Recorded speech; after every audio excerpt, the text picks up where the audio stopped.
इस कार्यक्रम के प्रायोजक हैं कृषि एवं किसान कल्याण मंत्रालय, भारत सरकार। हर जोखिम से निकल कर फसल आए, सुरक्षित हो जाए,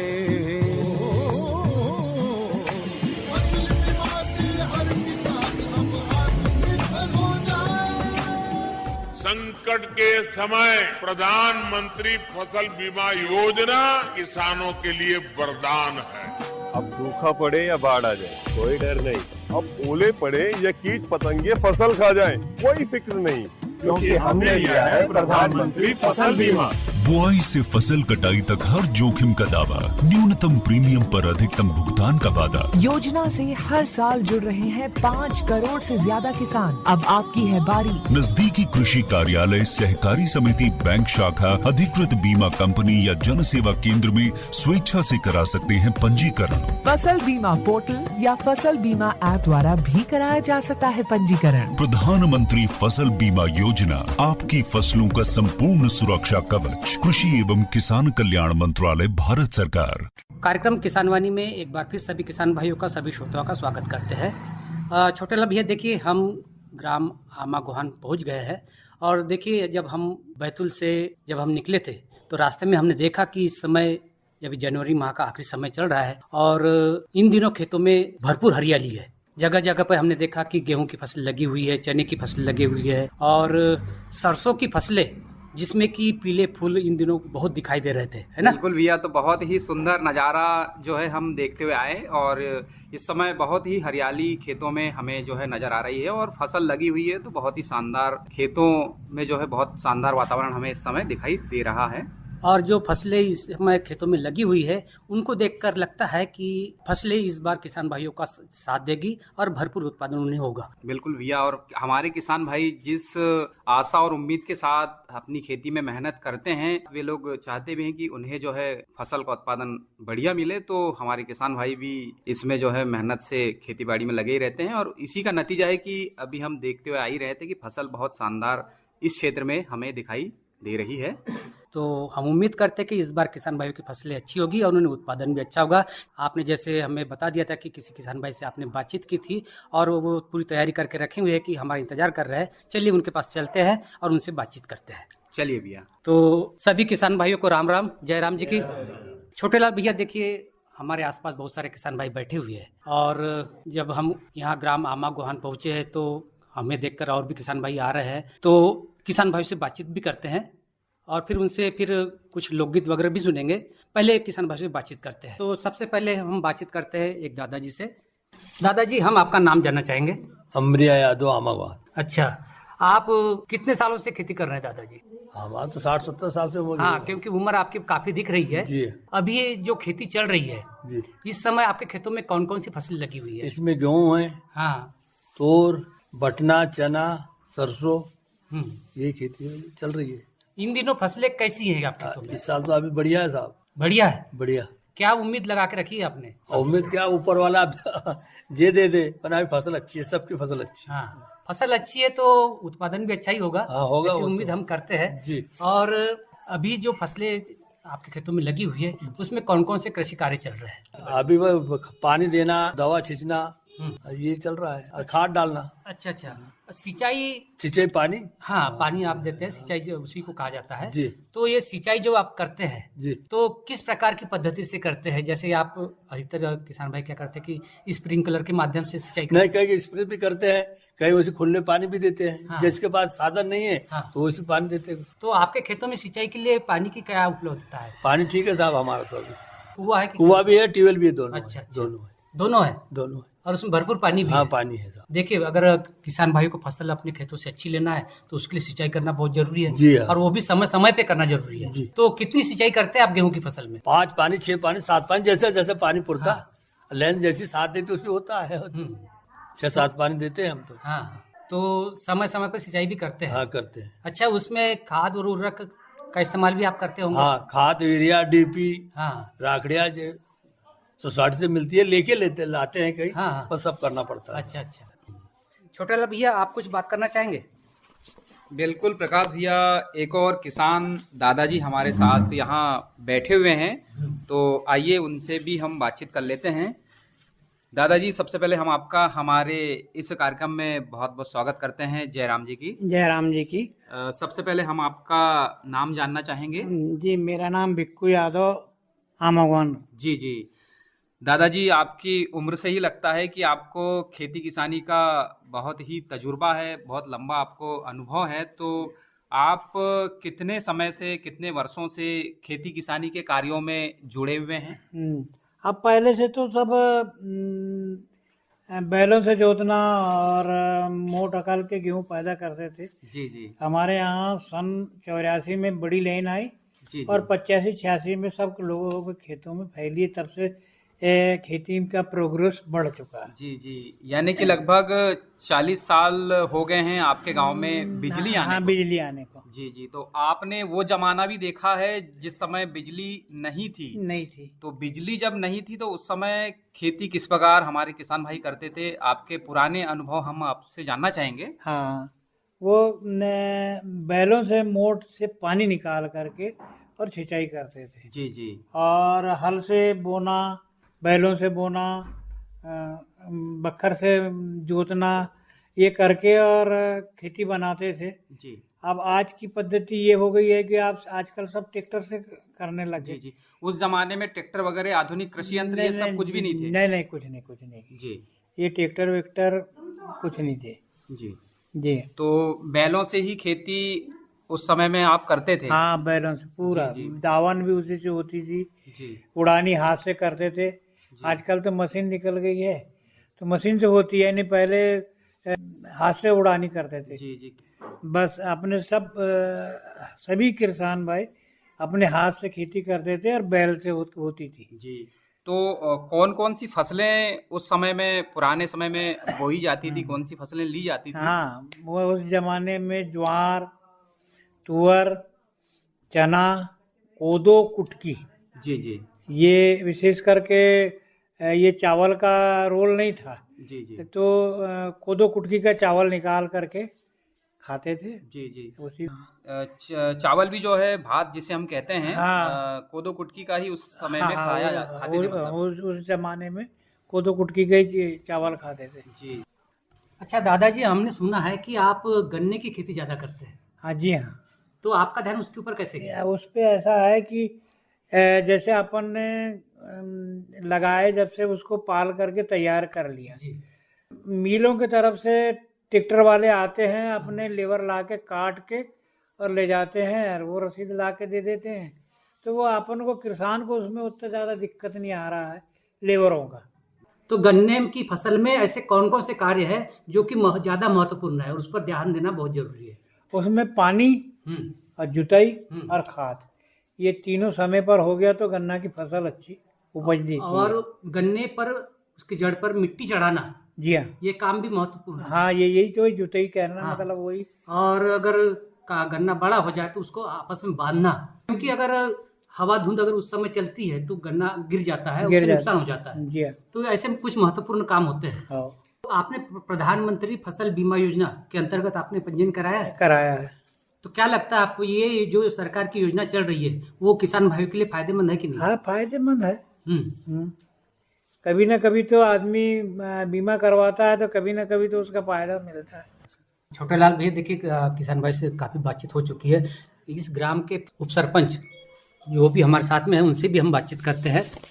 भैया, हम आपका नाम जानना चाहेंगे। मेरा नाम डूमा यादव है सर। यादव जी, आप इस ग्राम के उप सरपंच हैं? जी, उप सरपंच हूँ। तो उप सरपंच होने के नाते आपको कौन कौन से कार्य इस गांव के लिए करना पड़ता है? सर, यहाँ पानी और स्वच्छता के तहत हम बहुत सारे काम करते हैं। हमारी ग्राम पंचायत में जो पिछले 50 वर्षों में काम नहीं हुए, उतने काम हमारे कार्यकाल में हुए हैं। हमारे गांव में भी नल जल योजना हमने चालू करवाई, करीब 80 लाख रुपए की। उससे हमारे गांव वालों को पानी मिल रहा है। और सीसी रोड 700 मीटर करवाई। 10 लाख का कम से कम स्टाफ डैम बनवाया हमने गाँव में। सोकपिट, कूड़ादान, सार्वजनिक शौचालय, स्कूल के बच्चों के लिए मंच बनवाया, आंगनवाड़ी में टीन सेट डलवाया और करीब 114-15 लोगों को कूपन दिलवाया, गरीबी लोगों को। उसके बाद शौचालय कई जगह नहीं थे, हमारे पिछड़ा वर्ग को ज़्यादातर नहीं मिलता है, तो हमने उसकी गवर्नमेंट से सहायता की, विधायक के माध्यम से, तो हमको वो भी प्राप्त हुआ है। तो वो भी हमने करवाया। और कृषि विभाग से हमको सर कम से कम 1500-1600 घंटे के लिए प्लाऊ मिला था, जुताई बुआई, ये भी हमारे गांव में हमने कृषि विस्तार अधिकारी से जानकारी लेकर ये भी काम किया, तो हमारे गांव वालों को बहुत फायदा हुआ, जिससे इस साल हमारे गांव में मक्का की फसल बहुत अच्छी हुई। हमारे अभी उप स्वास्थ्य केंद्र का काम चल रहा है, करीब 37 लाख का पंचायत भवन बन रहा है, लगभग 4 चौपाल हमारे कार्यकाल में बन चुके हैं, स्ट्रीट लाइट हुई है, अभी 19 लाख की ग्रेवल रोड पास हुई है जो कि आमा गुहान से डोरी के बन रही है। और मनरेगा का काम भी ऐसा चल रहा है सर कि 100 दिन का काम सबको मिल रहा है, किसी प्रकार की अभी कोई कमी नहीं है हमारे कार्यकाल में, काम बहुत अच्छे से चल रहा है। यादव जी, आपने जो इस गांव के लिए काम किए हैं, काफ़ी सारे काम गिनाए हैं जी। अब हम आपसे जानना चाहेंगे कि आपका कार्यकाल कितने समय का हो चुका है अभी? सर मेरा 3.5 साल का हो गया है। 3.5 साल का, लगभग 1.5 साल का अभी कार्यकाल। 1.5 साल का बच्चा जी। तो इस 1.5 साल में आप इस गांव के लिए और क्या क्या करना चाहेंगे? सर अभी मेरी एक मेन वो है कि अभी हमने शमशान घाट हमारे गांव में है नहीं, तो वो पास करा के लाया है, वो बनवाना है। उसके बाद जो PM आवास है, जो गरीबों जिनके मट्टी के मकान है, उनके लिए विशेष मेरा फोकस है कि मैं उनके लिए कुछ मदद कर सकूं। और विधायक सांसद से मैं कंटिन्यू जुड़ा रहता हूं, कहीं ना कहीं उनसे योजनाओं का फायदा लेता हूं और हमारे गांव के विषय में समस्या के अवगत कराते रहता हूं मैं। अच्छा, इस गांव के लिए अब जो काम आपको करना है वो भी आपने बताया है। शिक्षा की क्या व्यवस्था है इस गांव में? शिक्षा की भी बहुत अच्छी है, हमारे जो टीचर हो बराबर स्कूल आते हैं, हाँ। पढ़ाते हैं हम लोग वहाँ पे, अच्छा हमारा मार्गदर्शन है। कहाँ तक स्कूल है यहाँ पर? 8वीं तक है सर। अच्छा। और हम कोशिश करेंगे कि आगे भी कुछ हो, ये भी हमारी आगे चर्चा होगी विधायकों से, सांसदों से। स्वास्थ्य की क्या व्यवस्था है यहाँ पर? स्वास्थ्य केंद्र हमारा नीमपानी में है। अच्छा। वो क्या है, 4 लेन होने के कारण टूट गया था, पर अभी हमने चालू करवाया है, वो काम लगभग 2-3 महीने में कंप्लीट हो जाएगा। अच्छा, मान लीजिए यहाँ पर अभी इस गांव के लोगों को किसी प्रकार की स्वास्थ्य संबंधी कोई समस्या हुई तो वे लोग कहाँ जाते हैं? सर अभी पाडर पंचायत के साइड में उप स्वास्थ्य केंद्र है, जहाँ निःशुल्क डॉक्टर बैठती है MBBS, जो इलाज फ्री करती है, दवाई मिलती है। यदि किसी को वहाँ पे जाना नहीं तो फिर पाडर अस्पताल में भी पास में। हाँ, और मैं वहीं काम करता हूँ और मुझसे जो हो सकता है मैं चैरिटी कराता हूँ, गरीब लोगों के लिए मदद करता हूँ। चलिए, आपने हमसे बातचीत की, बहुत बहुत धन्यवाद आपका। चलिए प्रकाश भैया, एक और किसान दादाजी हमारे साथ बैठे हुए हैं, उनके भी हम खेती किसानी के अनुभव जानते हैं। दादाजी, बहुत बहुत स्वागत है आपका हमारे इस कार्यक्रम में, और सबसे पहले हम आपका नाम जानना चाहेंगे। मुराद यादव जी, बहुत बहुत स्वागत है दादाजी आपका हमारे इस कार्यक्रम में। और हम आपसे जानना चाहेंगे कि आप जो है खेती किसानी का काम कितने समय से कर रहे हैं? होगा 20 साल। जी जी, खेती किसानी करना आपको कैसा लगता है वैसे? अच्छा लगता है साहब। जी जी, तो इस समय चूंकि रबी सीजन चल रहा है, और इस रबी सीजन में कौन कौन सी फसलें आपने आपके खेतों में इस समय लगाई हुई है? गेहूँ, मटर, चना, सरसों। जी जी, यही बोलते हैं सर। गेहूँ, चना, मटर, सरसों।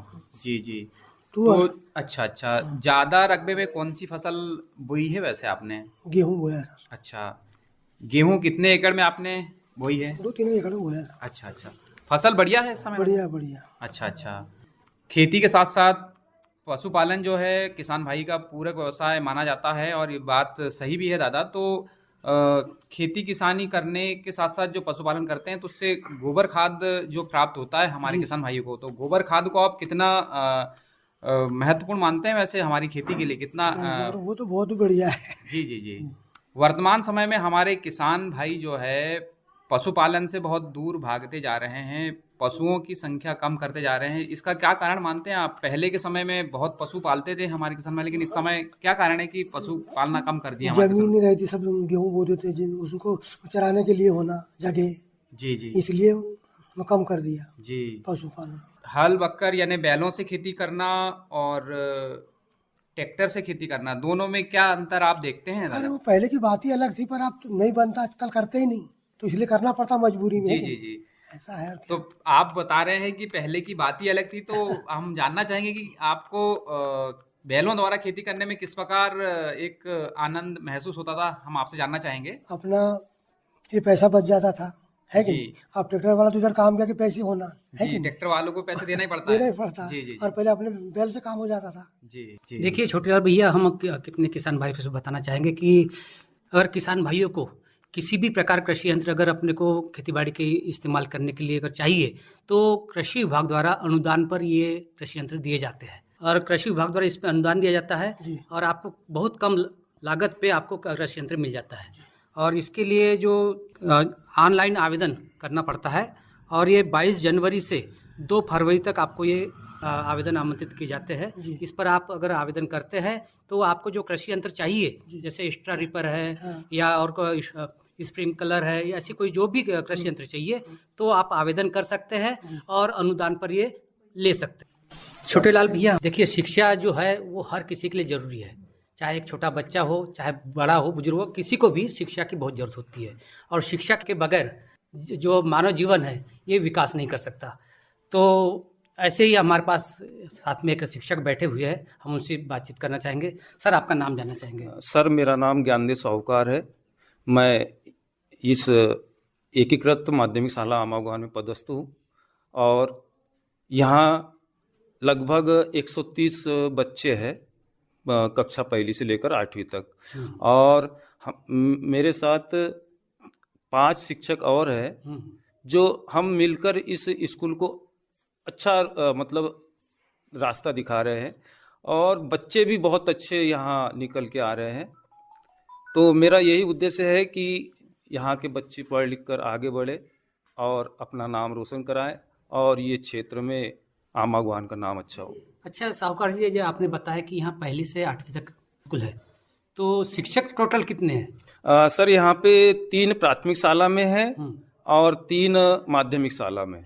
यहाँ मेरे साथ श्री धाड़से सर है, श्री उइके सर है, श्रीमती अंजना शशि सिंह मैडम है और श्रीमती भूमरकर मैडम और श्रीमती खंडाग्रे मैडम है। ये हम कुल 6 यहाँ पदस्थ है। अच्छा, तो यहाँ पर पढ़ाई वगैरह अच्छी होती है? बढ़िया पढ़ाई अच्छी होती है सर, और हमारा फोकस पढ़ाई पर है कि हमने इस स्कूल को एक अच्छे पायदान पर लाकर खड़ा किया हुआ है ताकि यहाँ पालक लोग प्राइवेट स्कूलों में अपने बच्चों को न भेज कर सरकारी स्कूल की ओर अग्रसित हो रहे हैं। मेरे पास इस वर्ष कक्षा 1 में लगभग 20 बच्चे दर्ज हुए जो कि इस एरिया में कहीं पर भी इतने बच्चे दर्ज नहीं हुए। तो ये हमारे लिए बहुत खुशी की बात है कि यहाँ पर पालक लोग अपने बच्चों को लेकर आ रहे हैं। देखिए, अगर सरकारी स्कूलों में अगर अच्छी पढ़ाई होगी तो सीधी सी बात है कि पालक लोग अपने बच्चों को सरकारी स्कूल में ही भेजेंगे। जी, लेकिन जरूरी है कि सही तरीके से पढ़ाई हो। जी। तो यहाँ पर बच्चियों की संख्या कितनी है? लगभग सर बच्चियों की संख्या 70 है और 65 लड़कों की संख्या है। तो यानी कि लड़कों से ज्यादा लड़कियां हैं सर। मैं आपको एक और बात बता दूं बहुत अच्छी। यहाँ 2011 की जनगणना के अनुसार 1456 की जनसंख्या है और यहाँ महिलाओं की संख्या 493 और 475 अपनी पुरुषों की संख्या है। मतलब हमारे गांव में शुरू से महिलाओं की संख्या अधिक हुई है और महिलाएं यहाँ पर बहुत काम के सिलसिले में और समूह के माध्यम से और पाडर वगैरह हॉस्पिटल में काम करके बहुत अच्छा ये करती है और अपने घर को भी बहुत अच्छे से संवारती है। तो साहूकार जी, आपने हमसे बातचीत की, आपका बहुत बहुत धन्यवाद। थोड़ी सी बात हम मैडम से भी कर लें। जी सर। मैडम, आपका नाम जानना चाहेंगे? सर, मेरा नाम रंजना सिंह है और यहाँ पर मैं करीब 18 साल से पदस्थ हूँ इस शाला में। मैडम, जैसे सर ने बताया कि यहाँ पर जो बच्चियाँ हैं वो उनकी संख्या ज़्यादा है बच्चों की अपेक्षा। तो बच्चियों को पढ़ाने में या उनको समझाने में आपको किसी प्रकार की समस्या आती है? बच्चियों को कैसे समझाती हैं आप? सबसे बड़ी बात तो है कि मैंने कभी भी अपने आप को शिक्षिका नहीं समझा। मैं उनके साथ में माँ बेटी या माँ बेटे का संबंध बना के रखी हूँ। तो बच्चे मेरी बातों को या मेरे शिक्षकों की बातों को, मेरे साथ जो है उनकी बातों को बहुत अच्छे से हम समझते हैं। और बच्चों को एक जो बोलते हैं ना कि माँ अपने बच्चों को कैसे संभालती है, उस तरीके से उनको देखकर मैं सारी समस्याओं को समझ लेती हूँ और उनके साथ में बातचीत करती हूँ। और बच्चियाँ भी मेरे साथ में और मेरे साथ जो शिक्षिकाएं हैं हमारे साथ में अपनी प्रॉब्लम को, चाहे वो किसी भी प्रकार की, आप समझ सकते हैं लड़कियों के लिए क्या प्रॉब्लम होती है, हर बात को वो हमारे साथ बहुत अच्छे तरीके से शेयर करते हैं और हम उनका समाधान निकालते हैं। बच्चियों को किस प्रकार की शिक्षाएं आप देती हैं? बच्चियों को सर हम पढ़ाई के साथ साथ उनकी हेल्थ और हाइजीन के बारे में सिखाते हैं। जब वो बड़ी हो रही हैं तो आगे उनको किस तरीके की अपने लिए सुरक्षा के लिए उनको आत्मरक्षा का प्रशिक्षण और उन सब बातों को हम उनको समझाते हैं। दूसरी बात, उनको अच्छा फूड लेना है, इस बारे में हम ध्यान रखते हैं। आंतरिक सफाई के बारे में हम ध्यान रखते हैं और समय समय पर हेल्थ के जो प्रोग्राम होते हैं उनका जो एनीमिया चेक होता है और आयरन का टेस्ट होता है। यदि किसी बच्चे की कमी होती है तो उनके खाने पे और उनको लगातार उनको दवाइयों को हम देते हैं जो सरकार की तरफ से हमको मिलती हैं, हम उनको ध्यान रखते हैं उनके लिए। अच्छा, आपके स्कूल में मध्याह्न भोजन वगैरह की व्यवस्था? जी हाँ, मध्याह्न भोजन की व्यवस्था है और बिल्कुल मेनू के अनुसार हमारे स्कूल में खाना बनता है और जो उनका रेशो है उसके अनुसार, क्योंकि हम सामने खड़े होकर बच्चों को खाना खिलवाते हैं तो रेशो के अनुसार उनको खाना मिलता है बच्चों को। और मैंने नोटिस किया है हमारे बच्चों को कि जो भी मौसमी बीमारी या कुछ इस तरीके की होती है वो एकदम से हमारे बच्चे बीमार नहीं होते हैं। अच्छा, बहुत हेल्दी है क्योंकि घर से माता पिता भी ध्यान रखते हैं और स्कूल में जो खाना उनको मिलता है तो दूसरे जगहों की अपेक्षा मुझे लगता है कि हमारे बच्चे हेल्दी एंड हैप्पी हैं। चलिए मैडम, आपने हमसे बातचीत की, धन्यवाद आपका। थैंक यू भैया। प्रकाश भैया, एक और यहाँ पर स्कूल स्टाफ से सर हमारे साथ उपस्थित है, तो आइए हम उनसे भी बातचीत कर लेते हैं। सर, सबसे पहले हम आपका हमारे इस कार्यक्रम में बहुत बहुत स्वागत करते हैं। नमस्कार। नमस्कार साहब, नमस्कार। सबसे पहले हम आपका परिचय जानना चाहेंगे सर। जी, मैं सर, मेरा नाम चैतराम उइके है जी, सहायक शिक्षक हूँ मैं जी, यहीं आमा गुहान स्कूल में पदस्थ हूँ जी। और मेरी जो नियुक्ति है जी 1987 की है जी जी। इसके पहले मैं वहाँ बजरवाड़ा में रहा जी जी। वहाँ से यहाँ आया हूँ। तो जब मैं यहाँ आया इस गांव में रोड नहीं था जी जी। ये जो रोड अपन आ रहे हैं ना, ये रोड नहीं था, यहाँ पे कच्चा रोड था जी। तो आना जाना हो तो हुआ करता था।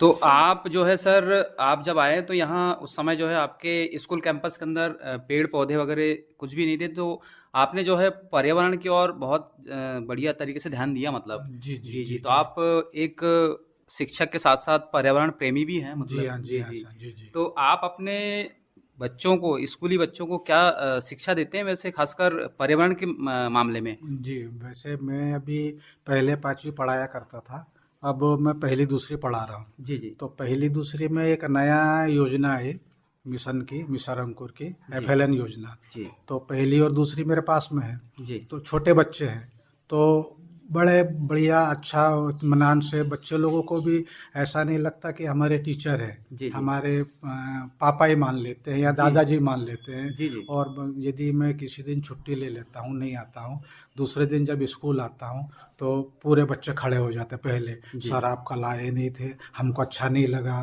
तो मन को मेरे को भी लगता है कि यार देखिए अपन एक दिन नहीं आए तो पूरे बच्चे खड़े होकर बोलने लगे कि सर अब कल आए नहीं, हमको अच्छा नहीं लगा। तो बड़ा अच्छा लगता है क्योंकि मतलब छोटे बच्चे जो हैं कि आवाज सुन के मन ऐसा गदगद हो जाता है सर, मत पूछो, बहुत खुश होते हैं। जी जी। और यानी कि बच्चों के प्रति प्रेम लगाव जो है बहुत बढ़िया है, बच्चों का भी आपके प्रति और आप लोगों का भी जो है बच्चों के प्रति बहुत शानदार स्नेह है, प्रेम। जी जी। बच्चे लोग को ऐसा लगता ही नहीं कि हमारे सर हैं जी, भले वो सर बोलते हैं, पर यदि कुछ होमवर्क दिया जाता है उनको, जैसे आज दे देंगे अपन होमवर्क, दूसरे दिन प्रेयर होने के पहले खड़े हो जाते अपने होमवर्क लेकर के। तो बराबर जो होमवर्क दिया जाता है आपके द्वारा होमवर्क करके लाते हैं, मतलब जी जी जी, लाते हैं बच्चे। तो बहुत बहुत धन्यवाद सर कि आपने आपके स्कूल के बारे में इतने अच्छे अनुभव साझा किए। छोटेलाल भैया, खेतीबाड़ी में और भी किसान भाइयों से बातचीत करते हैं। भैया, आपका नाम जानना चाहेंगे? मेरा नाम संजय यादव है। यादव जी, आप खेतीबाड़ी करते हैं कि इसके अलावा और कोई काम करते हैं? मैं खेतीबाड़ी के अलावा पाड़ा हॉस्पिटल में जॉब भी करता हूँ। अच्छा। जो प्रोजेक्ट वगैरह जो चलते हैं दीन दुखी गरीबों के लिए, गांव के लोगों के लिए, उसमें भी मैं काम करता हूँ। अच्छा जी। फसल कैसी इस समय आपके खेतों में? फसल इस समय बढ़िया है, अभी तो कोई दिक्कत नहीं है फसलों में, बढ़िया फसल है जी। अच्छा, आपने प्रधानमंत्री फसल बीमा योजना, इसका कभी फायदा लिया है? हाँ, प्रधानमंत्री बीमा योजना का फायदा लिया है जी। तो कैसी योजना है? बहुत बढ़िया योजना है किसानों के लिए। जो यदि कोई गरीब किसान वगैरह है तो यदि बीमा है फसलों का, यदि नुकसान वगैरह होता है, जैसे कई बार ओलावृष्टि वगैरह से जो फसलें वगैरह का नुकसान होता है, तो इसका जो फायदा वगैरह है वो किसान भाई वगैरह लेते हैं और बहुत अच्छी योजना है।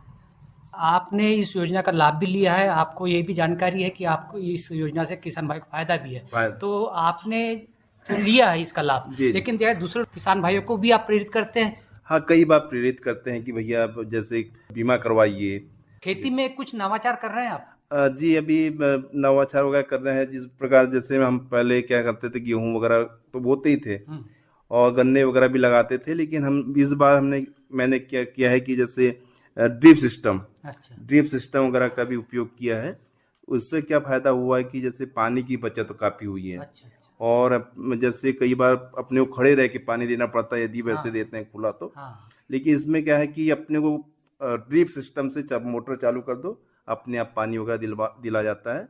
और जो फसल वगैरह है, जो प्रोग्रेस होना चाहिए फसल का, वो बहुत अच्छा होता है। और जो फसल जो पकना चाहिए वो भी बहुत बढ़िया इसका मतलब रिजल्ट मिलता है। अभी मैंने इसी बार मतलब ड्रिप सिस्टम से फसल उगाई गन्ने की। तो ड्रिप से आप किस फसल में पानी देते हैं? अभी तो मैं गन्ने में दे रहा हूँ ड्रिप सिस्टम से पानी। गन्ने में जब आप ड्रिप लगाते हैं जी, तो उसको लगाने की कुछ तरीका बताइए अपने किसान भाई को, क्योंकि बहुत सारे किसान भाई ऐसे हैं जो कि एक नाली के माध्यम से जो पानी बहा के देते हैं उस प्रकार सिंचाई करते हैं। तो ड्रिप का आपने किस प्रकार से उसमें इस्तेमाल किया? 5 फीट की दूरी रखी है। अच्छा। और जो कतार की है 5 फीट की, और जो पौधे से पौधे की जो दूरी है वो 1.5 फीट करीबन है। अच्छा। तो वो ड्रिप के माध्यम से क्या है कि जैसे पानी अपना नुकसान नहीं होता है, और उसमें जैसे कि भाई आधा घंटा चालू कर लो तो पर्याप्त हो जाता है पानी की, अपने को दिन भर देना नहीं है। आधे घंटे मोटर चालू रहने के बाद वो पानी पर्याप्त हो जाता है। और जो दवाइयाँ वगैरह का है वो मशीन के माध्यम से अपन जो दवाइयाँ वगैरह जो देते हैं वो भी ड्रिप के माध्यम से दे सकते हैं। तो ये फायदा मिला है। तो पौधे को जो पोषक तत्व मिलना चाहिए वो पूरा पोषक तत्व फसल को मिलता है ड्रिप के माध्यम से। क्योंकि बूंद बूंद जो पानी टपकता है वो एक बिल्कुल पौधे की जड़ के पास जी, पौधे की जड़ के पास, और बाकी जो पानी वगैरह है वो व्यर्थ मतलब बह जाता है। देखिए, हमारा ये जो कार्यक्रम किसान वाणी है, हम किसान भाइयों के साथ में आज आपके साथ में बातचीत कर रहे हैं, और हमारे कार्यक्रम का नाम ही है किसान वाणी गाँव में किसान भाइयों के साथ। तो आपको भी बहुत सारे किसान भाई सुन रहे हैं। जी सर। तो आप उन किसान भाइयों को किस प्रकार खेती करने के लिए प्रोत्साहित करेंगे? मैं किसान भाइयों से अनुरोध करूंगा कि वो ज़्यादा से ज़्यादा जितना हो सके जैविक खाद का ज़्यादा से ज़्यादा उपयोग करे, रासायनिक खाद का उपयोग कम करे। और जो पुरानी पद्धति वगैरह जो है, मैं तो सोचता हूँ कि जो कोदो कुटकी पहले हमारे बुजुर्ग लोग, जो पूर्वज लोग यदि उत्पन्न करते थे, श्री अनाज बोलते हैं। अभी हमारे प्रधानमंत्री जी बोल रहे हैं कि आप श्री अनाज का उपयोग करिए, फसल बोइए।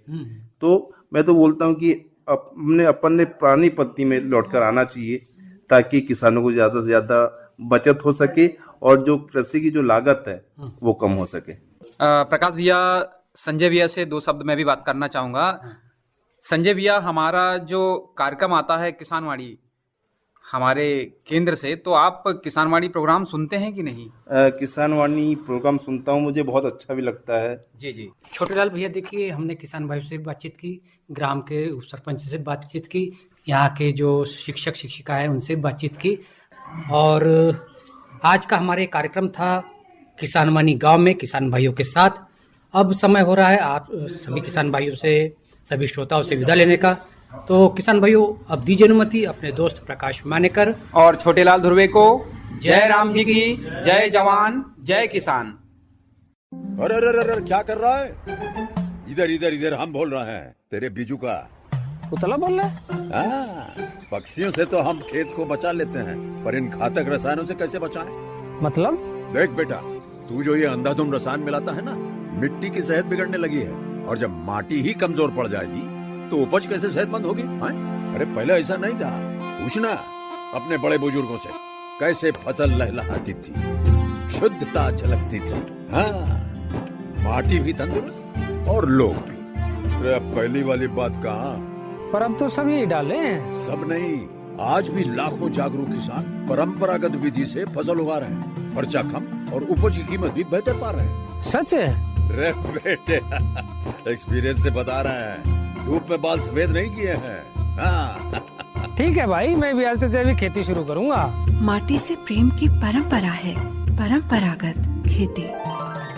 इस कार्यक्रम के प्रायोजक थे कृषि एवं किसान कल्याण मंत्रालय, भारत सरकार।